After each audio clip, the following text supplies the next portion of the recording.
I've talked a little bit in some videos recently about folk physics and also a little bit about folk psychology.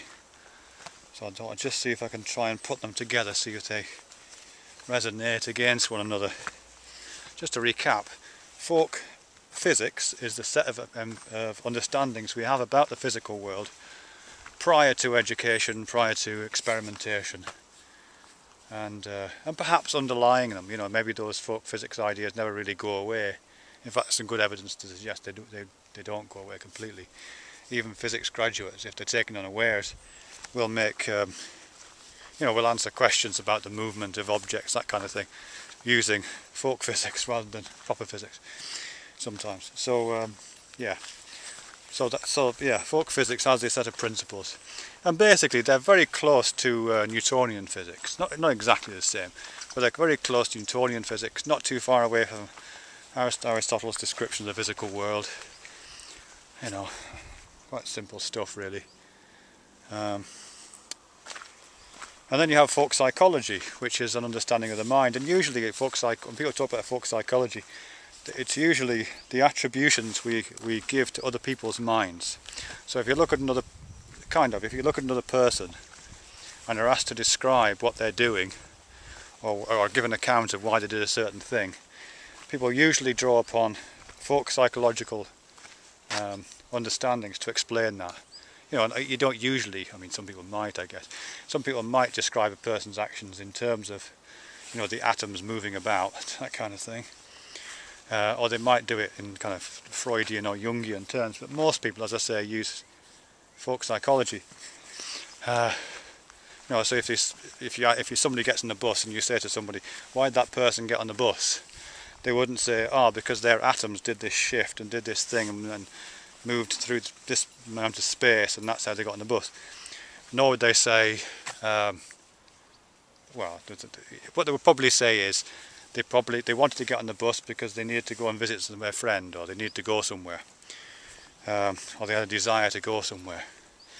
Those kind of explanations, which is basically a folk psychological explanation, by which I mean that the psychology you're attributing to the other person is a psychology that has things like wants, needs, desires.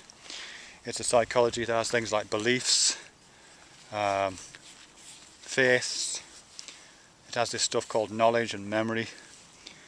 It has these drives, perhaps, and urges. It has this will which steers it and makes decisions. So with all of our language, when we're not thinking about it, we just use it normally, tends to structure and understand a person's behaviour in terms of those folk psychological readings. And when we apply it to ourselves, we do the same thing. Oh, I've got thousands of little flies buzzing around me, look. Wow, that's weird.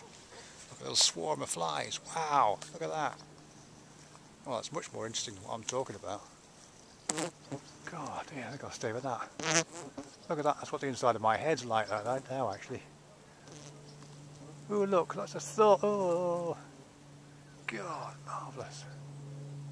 Yeah, folk psychology, look. Let's look at that instead. Some of them are sitting on my camera. Oh, look, on the lens, brilliant. Oh, look at that, yeah.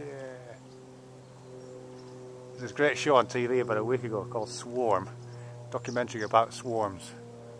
Absolutely superb, you know, about locusts and all kinds of things. But they did a bit on swarms of insects like these, particularly in a place in Africa. They came off this lake, and they just like completely swarmed across the villages which were lying on the banks of this lake. And the people who lived in that village, in these villages, couldn't resist using these things as a food source because it's such a source of protein. And so they went out there with these big like frying pans, massive frying pans that were damp at the bottom, and just waved these frying pans in the air like this. And they'd come in and the whole bottom would be laden with these little bugs, flying insects, which they'd scrape off and then do it again, until you end up with great big lumps of this, of just bazillions of little tiny flies, which they'd season, make into like burgers, and then fry. It's fucking wild, I tell you, it's wild.